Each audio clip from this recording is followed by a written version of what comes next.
से कुछ का सर्जन किस नियम के विरुद्ध है? द्रव्यमान ऊर्जा का संरक्षण नियम के विरुद्ध है। कुछ नहीं में से कुछ का सर्जन किस नियम से विरुद्ध है? द्रव्यमान ऊर्जा का संरक्षण के नियम से विरुद्ध है। इसके बारे में और अधिक जानने का प्रयास करते हैं। कुछ नहीं में से कुछ का निर्माण कुछ नहीं में से कुछ नहीं आता नियम के विरुद्ध है, अर्थात ऊर्जा का संरक्षण जो यह बताता है कि एक पृथक तंत्र की कुल ऊर्जा परिवर्तित नहीं हो सकती। आइंस्टीन ने बताया कि द्रव्यमान और ऊर्जा दो अलग अलग स्वरूप नहीं है, इसमें एक दूसरे में परिवर्तित किया जा सकता है। द्रव्यमान ऊर्जा अनुपात के अनुसार द्रव्यमान को ऊर्जा में और ऊर्जा को पुनः द्रव्यमान में परिवर्तित किया जा सकता है।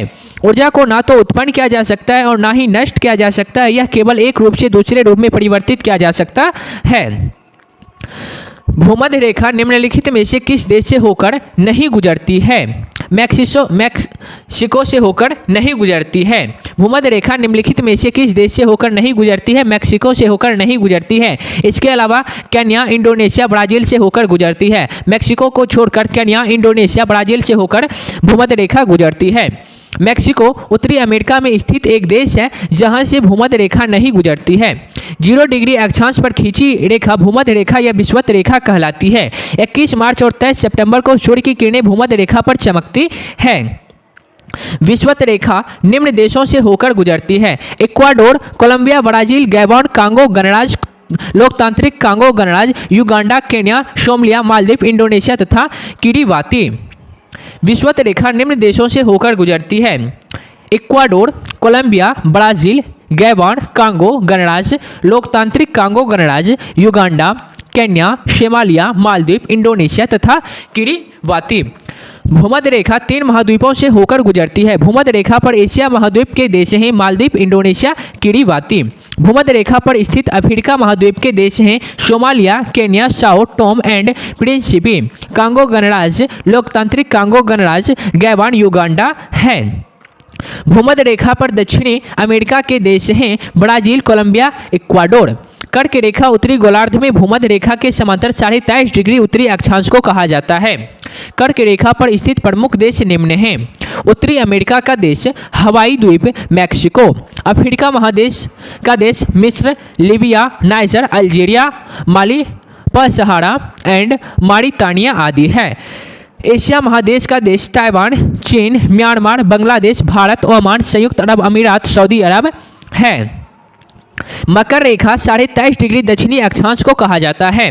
मकर रेखा विश्व के निम्नलिखित देशों से होकर गुजरती है: Argentina, Paraguay, Brazil, Namibia, Botswana, दक्षिण अफ्रीका, मोजाम्बिक, मेगास्टर, ऑस्ट्रेलिया, टोंगा तथा फ्रेंच पोलिनेशिया इत्यादि हैं। सूर्य कर्क तथा मकर रेखा के मध्य वर्ष भर लंबवत चमकता है। कर्क रेखा पर सूर्य 21 जून को तथा मकर रेखा पर 22 सितंबर को लंबवत चमकता है।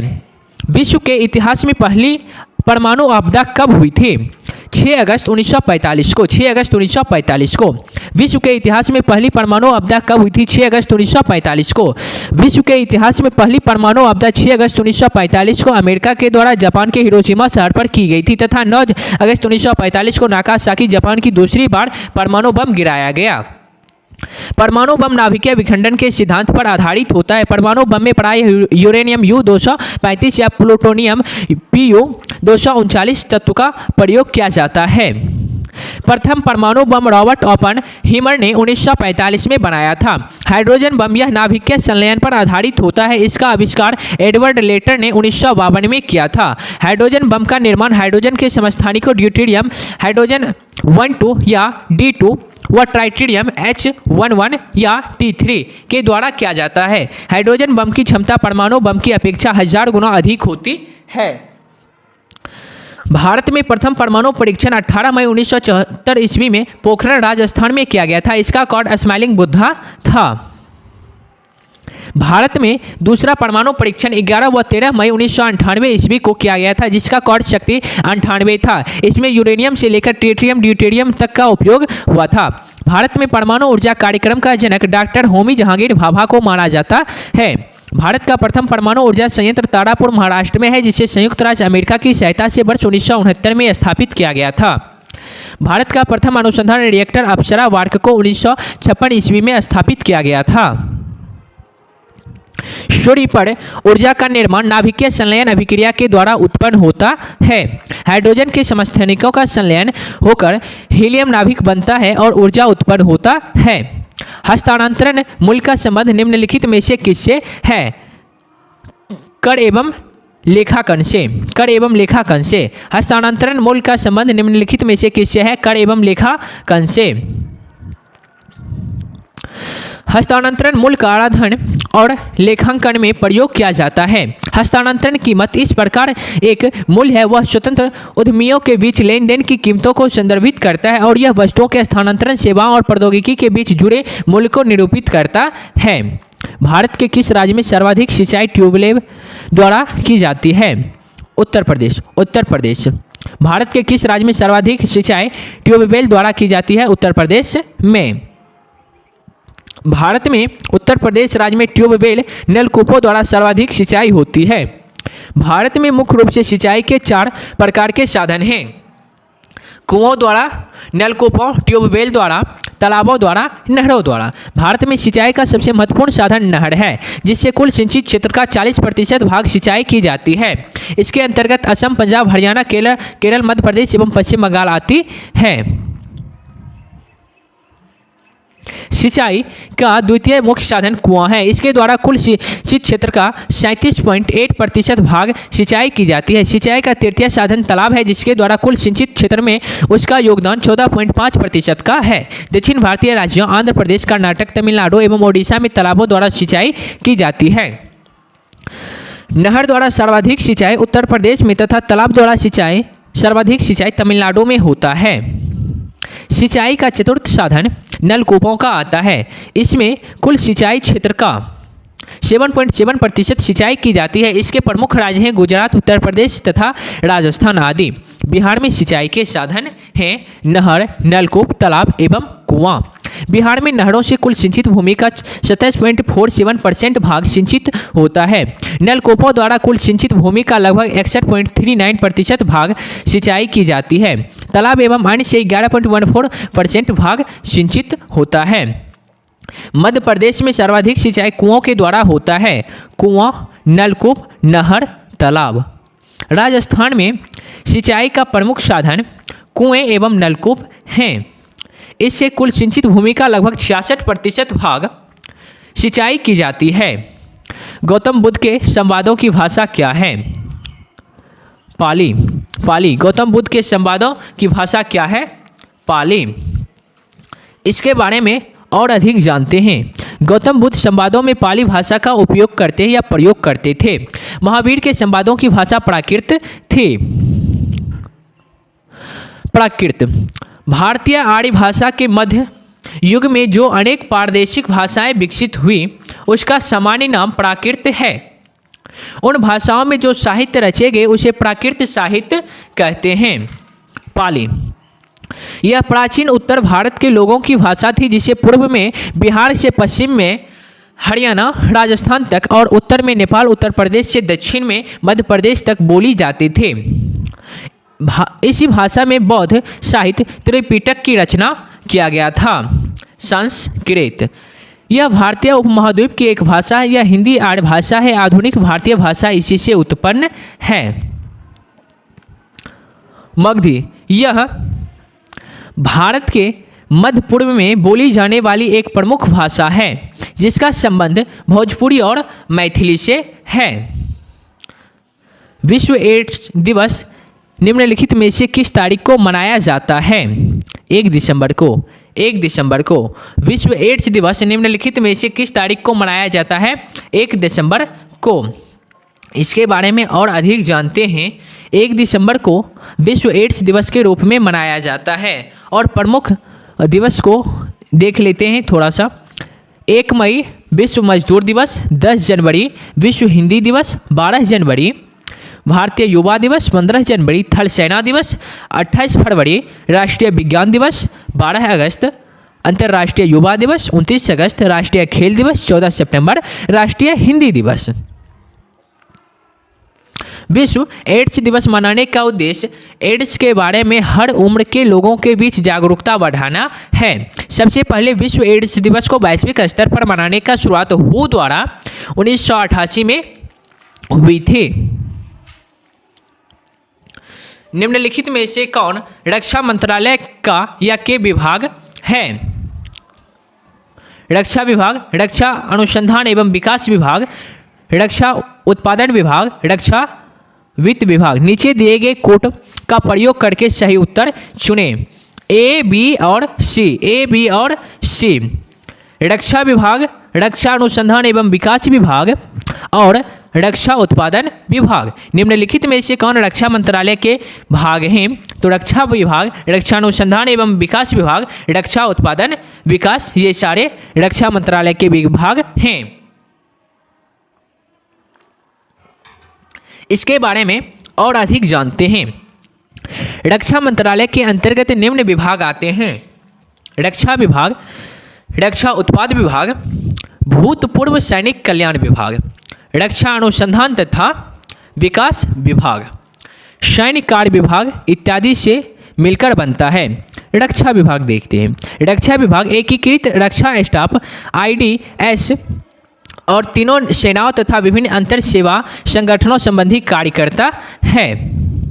यह विभाग रक्षा बजट, स्थापना संबंधी मामलों, रक्षा नीति, संसद संबंधी मामले, विदेशों के साथ सहयोग और रक्षा संबंधी सभी कार्यकलापों के समन्वय के लिए भी जिम्मेदार है या जिम्मेवार है। रक्षा उत्पाद विभाग, इस विभाग के प्रमुख एक सचिव होते हैं और यह विभाग रक्षा उत्पादन, आयातित सामानों, उपकरणों तथा अतिरिक्त हिस्से पुर्जों के स्वदेशीकरण, आयुध निर्माणियों तथा सार्वजनिक क्षेत्र के रक्षा उपकरणों की विभागीय उत्पादन यूनिटों के आयोजन एवं नियंत्रण का कार्य करता है। रक्षा अनुसंधान तथा विकास विभाग, इस विभाग के प्रमुख एक सचिव हैं जो रक्षा मंत्री के वैज्ञानिक सलाहकार हैं। इसका कार्य सैन्य उपकरणों और संभारिकी के वैज्ञानिक पहलुओं पर सरकार को सलाह देना और सेनाओं द्वारा अपेक्षित उपकरणों के लिए अनुसंधान, डिजाइन तथा विकास योजना तैयार करना है। भूतपूर्व सैनिक कल्याण विभाग, इस विभाग के प्रमुख एक सचिव हैं और यह विभाग भूतपूर्व सैनिकों के पुनर्वास, कल्याण तथा पेंशन संबंधी सभी मामलों संबंधी कार्य करता है। वर्तमान में भारत के रक्षा मंत्री श्री राजनाथ सिंह हैं। निम्नलिखित में से किस शहर में बांग्लादेश द्वारा नया कूटनीतिक केंद्र, डिप्लोमेटिक स्टेशन खोला जाएगा? चेन्नई में। निम्नलिखित में से किस शहर में बांग्लादेश द्वारा नया कूटनीतिक केंद्र, डिप्लोमेटिक स्टेशन खोला जाएगा? चेन्नई में। बांग्लादेश द्वारा अपना नया कूटनीतिक केंद्र चेन्नई में खोलने की घोषणा 7 अगस्त 2017 को की गई थी। फुटबॉल में ध्यानचंद पुरस्कार 2017 से किसे सम्मानित किया गया? सैयद शाहिद हकीम को। सैयद शाहिद हकीम को। फुटबॉल में ध्यानचंद पुरस्कार 2017 से किसे सम्मानित किया गया? सैयद शाहिद हकीम को। सैयद शाहिद हकीम को वर्ष 2017 में फुटबॉल में ध्यानचंद पुरस्कार दिया गया था। ध्यानचंद पुरस्कार का गठन 2002 में हुआ था। यह क्रीड़ाओं और खेलों में जीवन भर की उपलब्धियों के लिए प्रदान किया जाता है। इसमें नगद पुरस्कार 10 लाख रुपये दिए जाते हैं। 2022 में ध्यानचंद पुरस्कार से सम्मानित व्यक्ति है अश्विनी अकुंजी एथलेटिक्स में, धर्मवीर सिंह हॉकी में, VC सुरेश कबड्डी में। बंगाल के विभाजन को रद्द किया गया लॉर्ड हार्डिंग द्वितीय द्वारा। लॉर्ड हार्डिंग द्वितीय द्वारा बंगाल के विभाजन को रद्द किया गया लॉर्ड हार्डिंग द्वितीय द्वारा। लॉर्ड हार्डिंग द्वितीय 1910-1916 ईस्वी के काल में बंगाल विभाजन रद्द करने की घोषणा की गई थी। लॉर्ड कर्जन ने 20 जुलाई 1905 ईस्वी को बंगाल की विभाजन की घोषणा किया था और 16 अक्टूबर 1905 ईस्वी से विभाजन लागू हो गया था। इसी दिन पूरे बंगाल में शोक दिवस के रूप में मनाया गया था। बंगाल विभाजन का विरोध में वंग भंग आंदोलन चलाया गया। उसी में स्वदेशी और बहिष्कार आंदोलन का जन्म हुआ। 6 मई 1910 को जॉर्ज पंचम इंग्लैंड के सम्राट बने। उसके सम्मान में 12 दिसंबर 1911 में दिल्ली में एक राज दरबार का आयोजन किया गया। वायसराय लॉर्ड हार्डिंग द्वितीय ने सम्राट की ओर से बंगाल विभाजन रद्द करने की घोषणा की थी। इसी समय 1911 ईस्वी में भारत की राजधानी कलकत्ता से हटाकर दिल्ली बनाने की घोषणा की गई, जिसे 1912 ईस्वी में मूर्तपुर दिया गया। लॉर्ड चैम्सफोर्ड 1916 से 21 तक भारत का वायसराय के पद पर रहे थे। 1916 ईस्वी में लखनऊ में कांग्रेस और मुस्लिम लीग के अधिवेशन साथ साथ हुए थे। इसी समय कांग्रेस और मुस्लिम लीग में राजनीतिक समझौता हुआ, जिससे लखनऊ पैक्ट भी कहते हैं। इसकी अध्यक्षता RC मजूमदार ने की थी। बाल गंगाधर तिलक एवं एनी बेसेंट ने होम रूल लीग की स्थापना की थी। रोलैक्ट एक्ट 1919 ईस्वी, मंगेट्यू घोषणा पत्र 1917 ईस्वी, जलियांवाला बाग हत्याकांड 1919 ईस्वी इत्यादि इन्हीं के शासनकाल की घटना है। लॉर्ड मिंटो द्वितीय 1905 से 1910 ईस्वी भारत का वायसराय थे। इनके काल की प्रमुख घटनाएं निम्नलिखित हैं। स्वदेशी आंदोलन, मार्ले मिंटो सुधार अधिनियम 1909 ईस्वी इत्यादि। 1907 ईस्वी का सूरत अधिवेशन में कांग्रेस का विभाजन। 1906 ईस्वी में आगा खां द्वारा मुस्लिम लीग की स्थापना। भारतीय रॉकेट से छोड़े गए विश्व के सबसे छोटे अंतरिक्ष यान का नाम क्या है? स्प्राइट। भारतीय रॉकेट से छोड़े गए विश्व के सबसे छोटे अंतरिक्ष यान का नाम क्या है? स्प्राइट। विश्व के सबसे छोटे अंतरिक्ष यान को स्प्राइट नाम दिया गया है। 23 जून 2017 को वैकथ्रू एस्ट्रोसैट कार्यक्रम के 6 अंतरिक्ष यानों को पृथ्वी की निम्न कक्षा में प्रक्षेपित किया गया। विश्व के सबसे छोटे इन अंतरिक्ष यानों को स्प्राइट नाम दिया गया।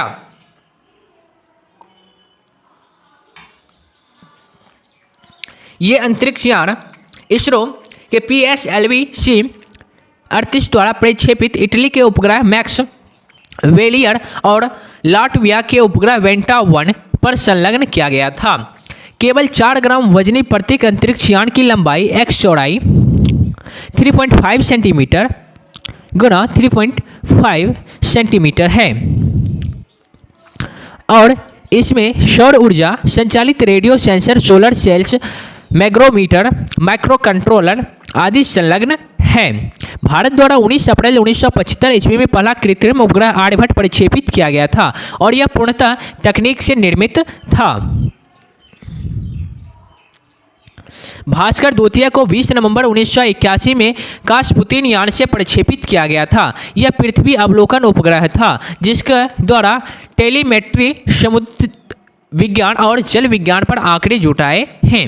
इनसेट 1A यह एक भारतीय संचार उपग्रह था जिसको वर्ष 1982 ईस्वी में लॉन्च किया गया था। यह भारतीय राष्ट्रीय उपग्रह प्रणाली इनसेट का हिस्सा था। भारत में पहली बार किसने वार्षिक आय को अनुमानित किया था? दादाभाई नौरोजी। भारत में पहली बार किसने वार्षिक आय को अनुमानित किया था? दादाभाई नौरोजी। भारत में पहली बार सन 1867 से 68 में दादाभाई नौरोजी ने वार्षिक आय का आकलन किया था, जिन्होंने प्रति व्यक्ति आय 20 रुपया होने का अनुमान लगाया था। दादाभाई नौरोजी ने अपनी पुस्तक poverty and un-British rule in India 1867 ईस्वी में धन निकासन के सिद्धांत को बताया एवं धन निष्कासन को देश के सभी दुखों का मूल कारण माना था। एनी बेसेंट आध्यात्मिक थियोसोफिस्ट, महिला अधिकारी की समर्थक, लेखक, वक्ता एवं भारत प्रेमी महिला थे। वर्ष 1917 ईस्वी में एनी बेसेंट ने कांग्रेस के कलकत्ता अधिवेशन की अध्यक्षता की थी। जवाहरलाल नेहरू भारत के प्रथम प्रधानमंत्री थे। वर्ष 1929 में भारतीय राष्ट्रीय कांग्रेस के लाहौर सत्र का अध्यक्ष चुने गए थे। फ्रंटियर गांधी किसे कहा जाता है? खान अब्दुल गफ्फार खान को। फ्रंटियर गांधी किसे कहा जाता है? खान अब्दुल गफ्फार खान को। खान अब्दुल गफ्फार खान को फ्रंटियर गांधी, सीमांत गांधी के उपनाम से भी जाना जाता है। प्रमुख व्यक्तियों के नाम एवं उनके उपनाम संबोधन निम्न हैं। व्यक्ति का नाम, उपनाम, संबोधन: भगत सिंह शहीद ए आजम, भगत सिंह शहीद ए आजम। वल्लभ भाई पटेल लौह पुरुष सरदार। रविन्द्रनाथ टैगोर गुरुदेव। लाला लाजपत राय पंजाब केसरी लाला जी। महात्मा गांधी राष्ट्रपिता। सरोजिनी नायडू भारत कोकिला nightingale of India. Shri Krishna Singh Bihar केसरी। अनुग्रह नारायण सिन्हा बिहार विभूति, राजेंद्र प्रसाद देश रत्न, आजाद शत्रु, चित्तरंजन दास देशबंधु, बाल गंगाधर तिलक लोकमान्य, जयप्रकाश नारायण लोकनायक, राजीव गांधी भारत के 7वें प्रधानमंत्री थे। वर्ष 1984 में 40 साल की उम्र में सबसे युवा प्रधानमंत्री बने थे। उनका कार्यकाल 1984 से 1989 ईस्वी तक था। लियाकत अली खान पाकिस्तान के पहले प्रधानमंत्री 1947 से 51 ईस्वी थे। राम मनोहर लोहिया भारत के स्वतंत्रता संग्राम के सेनानी एवं प्रमुख चिंतक तथा समाजवादी राजनेता थे। निम्नलिखित में से कौन सा संविधान संशोधन राष्ट्रपति को किसी भी मसले को पुनर्विचार के लिए मंत्रिमंडल को भेजे जाने की शक्ति प्रदान करता है? 44वां संविधान संशोधन। निम्नलिखित में से कौन सा संविधान संशोधन राष्ट्रपति को किसी भी मसले को पुनर्विचार के लिए मंत्रिमंडल को भेजने की शक्ति प्रदान करता है? 44वां संविधान संशोधन। 44वां संविधान संशोधन राष्ट्रपति को किसी भी मसले को पुनर्विचार के लिए मंत्रिमंडल को भेजने की शक्ति प्रदान करता है। अनुच्छेद 74 में राष्ट्रपति को यह अधिकार दिया गया है कि वह मंत्रिमंडल की सलाह को एक बार पुनर्विचार के लिए वापस भेज सकता है, लेकिन मंत्रिमंडल द्वारा दोबारा दी गई सलाह को मानने के लिए बाध्य होगा। 42वें संविधान संशोधन द्वारा किए गए अनावश्यक परिवर्तनों को समाप्त करने के लिए जनता दल की सरकार ने यह 44वां संशोधन किया था। इस संशोधन के अंतर्गत अनुच्छेद 352 में राष्ट्रपति आपात की उद्घोषणा का आधार आंतरिक अशांति के स्थान पर बदलकर सशस्त्र विद्रोह शब्द को शामिल किया गया।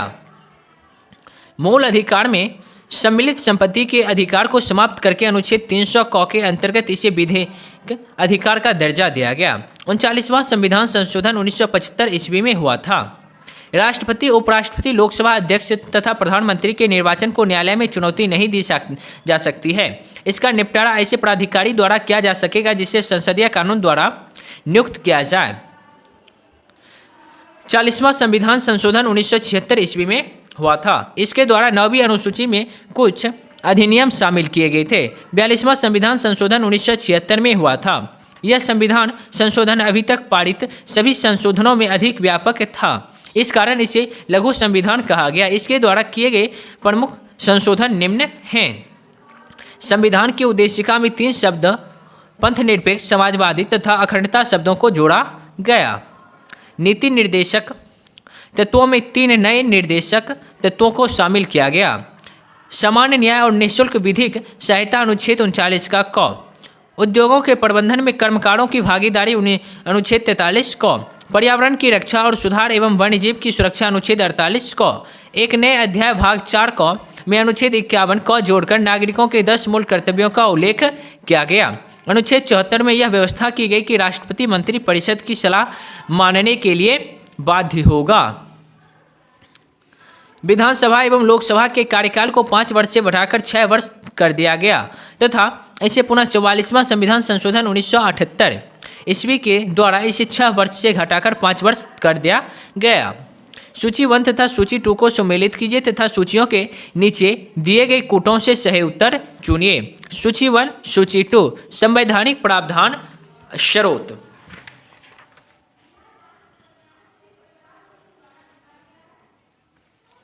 मौलिक अधिकार अमेरिका। मौलिक अधिकार अमेरिका। राज्य की नीति निर्देशक तत्व आयरिश संविधान। राज्य की नीति निर्देशक तत्व आयरिश संविधान।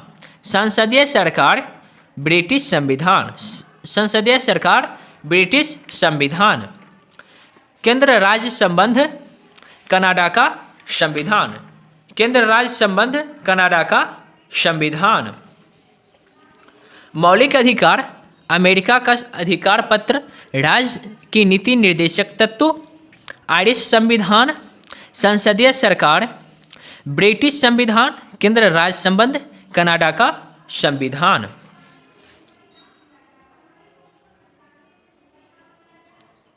सूची 1 और 2 संवैधानिक प्रावधान स्रोत। मौलिक अधिकार अमेरिका का अधिकार पत्र, राज्य की नीति निर्देशक तत्व आयरिश संविधान, संसदीय सरकार ब्रिटिश संविधान, केंद्र राज्य संबंध कनाडा का संविधान। ली गई विशेषता स्रोत। समवर्ती सूची संसद के दोनों सदनों की संयुक्त बैठक ऑस्ट्रेलिया के संविधान से। गणतंत्रात्मक व्यवस्था फ्रांस के संविधान से। स्वतंत्रता, समानता एवं बंधुत्व का सिद्धांत, फ्रांसीसी क्रांति से। मूल कर्तव्य एवं प्रस्तावना, रूस के संविधान से।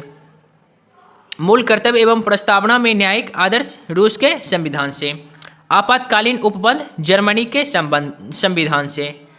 संविधान संशोधन की प्रक्रिया, दक्षिण अफ्रीका के संविधान से। राज्यसभा के सदस्यों का निर्वाचन, दक्षिण अफ्रीका के संविधान से। किसे भारत का नियंत्रक एवं महालेखा परीक्षक नियुक्त किया गया है? राजीव महर्षि को। राजीव महर्षि को। किसे भारत का नियंत्रक एवं महालेखा परीक्षक नियुक्त किया गया है? राजीव महर्षि को। राजीव महर्षि भारत के 13वें 2017 ईस्वी से 2020 ईस्वी तक नियंत्रक का एवं महालेखा परीक्षक थे। वर्तमान समय में भारत के 14वें नियंत्रक एवं महालेखा परीक्षक गिरीश चंद्र मुर्मू 8 अगस्त 2020 से ईस्वी को कार्यभार ग्रहण किए हैं। भारतीय संविधान के अनुच्छेद 148 में भारत के नियंत्रक एवं महालेखा परीक्षक के स्वतंत्र पद की व्यवस्था किया गया है। इसका कार्य सांसद द्वारा आवंटित धन की देखरेख करना ताकि सरकारी धन का उपयोग उचित तरीके से हो रहा है या नहीं इसका पता लगाया जाए। कैग की नियुक्ति राष्ट्रपति द्वारा की जाती है। इसका कार्यकाल 6 वर्ष या अधिकतम 65 वर्ष की आयु तक होता है। शर्किक विवाद किन दो देशों के मध्य है? भारत और पाकिस्तान के मध्य। शर्किक विवाद किन दो देशों के मध्य है? भारत और पाकिस्तान विवाद। शर्किक विवाद भारत एवं पाकिस्तान के बीच गुजरात में स्थित सीमा विवाद है। यह विवाद कच्छ के रण में 96 किलोमीटर लंबे मुहाने को लेकर है। शर्किक पानी के कटाव के कारण बना है। ज्वार भाटे के कारण यह तय नहीं हो पाता है कि इसका कितना हिस्सा पानी में रहेगा और कितना हिस्सा पानी के बाहर। वर्तमान में इस नाले का नाम शर्किक है, लेकिन कच्छ के पुराने दस्तावेजों में इसे शर्किक कहा गया है। इसका कारण ये बताया जाता है कि पहले इस नाले में सीरी नामक मछली पाई जाती थी, जिसके नाम पर इसे नाले का नाम शर्किक पड़ा। शर्किक मामले पर विवाद 1960 के दशक में शुरू हुआ था। भारत पाकिस्तान सीमा रेखा को रेड क्लिफ कहा जाता है। यह विभाजन के बाद 17 अगस्त 1947 को भारत एवं पाकिस्तान के बीच निर्धारित की गई सीमा है। यह सीमा भारत एवं पाकिस्तान के बीच 3323 किलोमीटर या 3323 किलोमीटर लंबी है। अफगानिस्तान पाकिस्तान 2670 किलोमीटर लंबी सीमा रेखा है। इस अंतर्राष्ट्रीय सीमा का नाम डुरंड रेखा है, जिसका निर्धारण 12 नवंबर 1893 ईस्वी में ब्रिटिश भारत के सचिव सर मोर्टिमर डुरंड और अफगानिस्तान के अमीरिया शासक अब्दुल रहमान खान के बीच एक समझौता द्वारा किया गया था। भारत एवं अफगानिस्तान के बीच भी डुरंड रेखा है, जिसका लंबाई 106 किलोमीटर है। यह सीमा लद्दाख में है। चीन भारत के बीच 3488 किलोमीटर लंबी सीमा मैकमोहन रेखा है। यह निम्न राज्यों एवं केंद्रशासित प्रदेश से सीमा बनाते हैं: हिमाचल प्रदेश, उत्तराखंड, अरुणाचल प्रदेश, लद्दाख और सिक्किम। भारत बांग्लादेश के बीच सीमा की लंबाई 4096.7 किलोमीटर है।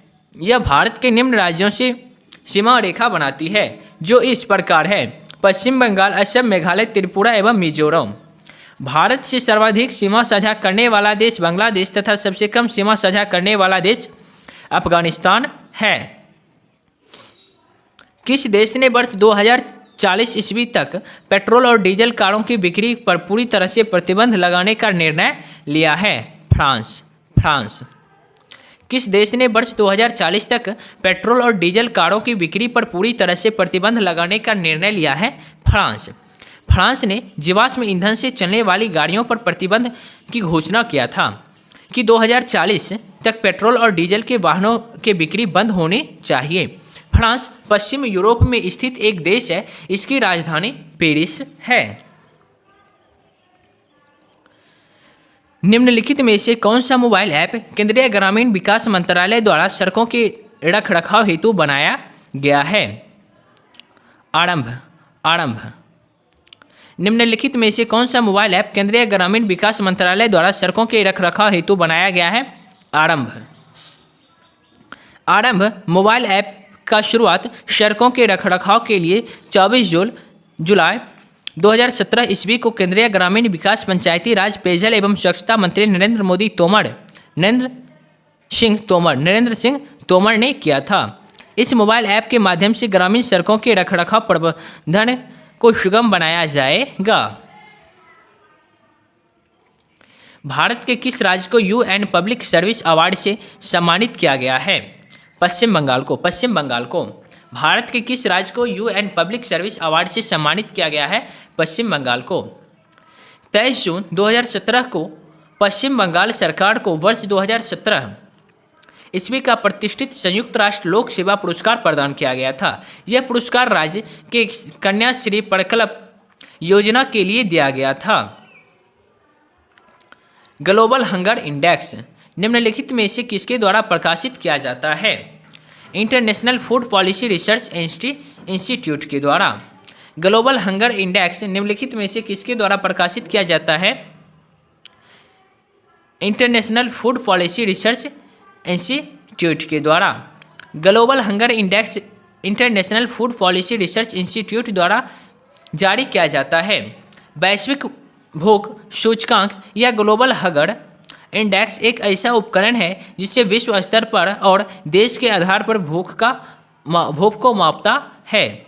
GHI की वार्षिक गणना की जाती है। ग्लोबल हंगर इंडेक्स 2022 का जारी करता संस्थान कंसर्न वर्ल्ड वाइड और जर्मन ऑर्गेनाइजेशन वेल्ट हंगर हिल्पा है। इसे अगस्त महीना में जारी किया जाता है। भारत का स्थान 107वां, सम्मिलित देश 121 है। पहला स्थान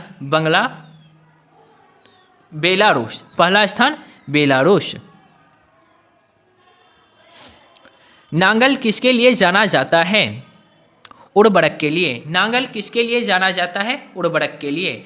नांगल उर्वरक उद्योग के लिए प्रसिद्ध है। नांगल पंजाब के रूपनगर जिले में स्थित है। यह मुख्यतः यूरिया का उत्पादन करता है। तांबा धातु का अयस्क कॉपर पायराइट CuFeS2 कैल्फोसाइट Cu2S से धातु का निष्कर्षण किया जाता है। उत्पादक राज्य राजस्थान, मध्य प्रदेश, झारखंड, आंध्र प्रदेश आदि। इसे राजस्थान में खेतरी एवं सिधाना के खान से तथा मध्य प्रदेश में त्रेगांव एवं मलजखंड से प्राप्त होता है। तेल परिशोधन संयंत्र। भारत में सार्वजनिक क्षेत्र में तेल परिष्करण के 17 तेल शोधक कारखाने तथा निजी क्षेत्र के 3 तेल परिशोधन संयंत्र हैं। पेट्रोलियम सागरीय उत्पत्ति वाले अवसादी सेलों से प्राप्त किया जाता है। भारत में यह टर्शियरी युग की संरचनाओं में मिलता है। भारत में खनिज तेल विपणन क्षेत्र निम्नलिखित हैं। ब्रह्मपुत्र क्षेत्र गुजरात, पश्चिम अपतटीय क्षेत्र तथा पूर्वी अपतटीय क्षेत्र है। उर्वरक उद्योग। भारत एक कृषि प्रधान देश है। और यहाँ की जनसंख्या में तेजी से वृद्धि हो रही है, इसलिए कृषि उत्पादों की मांग बढ़ रही है। भारत विश्व में तीसरा सबसे बड़ा नाइट्रोजन युक्त उर्वरक का उत्पादक देश है। भारत में प्रमुख उर्वरक उत्पादक इकाई निम्नलिखित हैं। तालचर उड़ीसा, रामगुंड आंध्र प्रदेश, कोरबा छत्तीसगढ़, सिंदरी एवं जमशेदपुर झारखंड। पेनिसिलिन उद्योग। यह एंटीबायोटिक का एक समूह है। पेनिसिलिन की खोज 1928 में अलेक्जेंडर फ्लेमिंग के द्वारा किया गया था। 2011 की जनगणना के अनुसार भारत में निम्नलिखित में से किस राज्य में लिंगानुपात सर्वाधिक रहा? तमिलनाडु में। 2011 की जनगणना के अनुसार भारत में निम्नलिखित में से किस राज्य में लिंगानुपात सर्वाधिक रहा? तमिलनाडु में। दिए गए विकल्प में तमिलनाडु का लिंगानुपात 996 सबसे अधिक है। प्रति 1000 पुरुषों की तुलना में स्त्रियों की संख्या को लिंगानुपात के रूप में व्यक्त किया जाता है।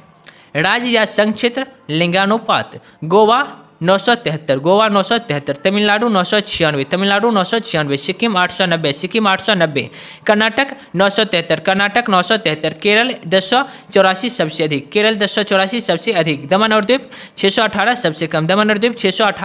सबसे कम, बिहार 918, भारत का लिंगानुपात 943, न्यूनतम लिंगानुपात वाले 5 राज्य निम्न हैं: हरियाणा 879, जम्मू कश्मीर 889, सिक्किम 890, पंजाब 895, उत्तर प्रदेश 912 इत्यादि। अधिकतम लिंगानुपात वाले 5 राज्य निम्न हैं: केरल 284, पुडुचेरी 1037, तमिलनाडु 996, आंध्र प्रदेश 993, छत्तीसगढ़ 991 आदि। लूसी दुनिया का सबसे बड़ा ज्वालामुखी विस्फोटक किस द्वीप में हुआ है? इंडोनेशिया में। इंडोनेशिया में। लूसी दुनिया का सबसे बड़ा ज्वालामुखी विस्फोट किस द्वीप में हुआ है? इंडोनेशिया में। लूसी दुनिया का सबसे बड़ा ज्वालामुखी विस्फोट इंडोनेशिया द्वीप में हुआ है। विश्व के प्रमुख मड वल्केनो में आते हैं: Yellowstone park America, Lucy Indonesia, Iran Makran Pakistan और ईरान, वाकू अजरबैजान और वाराटांग द्वीप अंडमान भारत। ज्वालामुखी एक दरार अथवा निकास होता है जिसका संबंध पृथ्वी के आंतरिक भाग से होता है। जिसके अलावा ज्वालामुखी गैस, भाप और ताप खंडमप पदार्थ बाहर निकलते हैं। ज्वालामुखी के प्रकार सक्रियता के आधार पर ज्वालामुखी 3 प्रकार के होते हैं: सक्रिय ज्वालामुखी जिसके मुख से हमेशा धुआं, गैस, वाष्प आदि पदार्थ बाहर निकलते रहते हैं, उन्हें सक्रिय ज्वालामुखी कहते हैं। ज्वालामुखी स्थान देश का नाम: कैल्यू मौना लोवा हवाई द्वीप America, Cotopaxi Ecuador, mount Erebus Antarctica, वेलन द्वीप Andaman Bharat, Ojos del Salado Argentina Chile सीमा पर। एस्ट्रोम्बोली इसे भूमध्य सागर का प्रकाश स्तंभ कहा जाता है। भूमध्य सागर। माउंट इटना सिसिली इटली में। सुषुप्त ज्वालामुखी ऐसे ज्वालामुखी जो काफ़ी समय से शांत हैं लेकिन उससे उद्गार होने की संभावना बनी रहती है। सुषुप्त ज्वालामुखी जो निम्न है: Vesuvius Italy, Fujiyama Japan, Krakatoa Indonesia तथा नारकोंडम पोर्ट ब्लेयर दक्षिण अंडमान निकोबार द्वीप समूह में है। शांत ज्वालामुखी जब उससे उद्गार होने की संभावना पूर्णतः समाप्त हो जाती है और उसके मुख जल आदि से भर जाता है तब उसको शांत ज्वालामुखी कहते हैं। उदाहरण: पोपा म्यांमार, एकांगुआ दक्षिण अमेरिका, किलिमंजारो टांजिया, कोह सुल्तान एवं देवंत ईरान।